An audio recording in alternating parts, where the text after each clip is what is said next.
So guys, for today's video, tahong ni Carla ang ating lulutuin. Charot! Tahong po ang ating lulutuin guys. Blue Muslinga in Danish.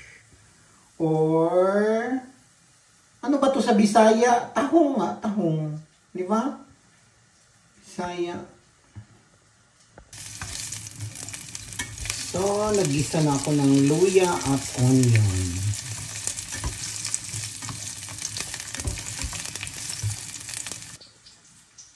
So, ito na ang ating tahong guys. Nahugasan na natin at ilalagay na natin sa K-Willy.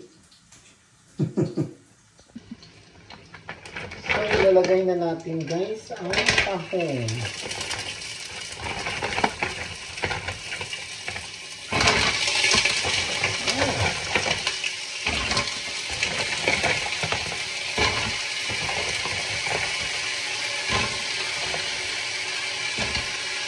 Ayan, nilagay na natin si tahong.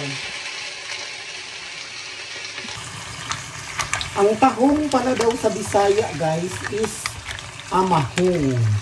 Akala ko yung amahong, parang ginamos na siya.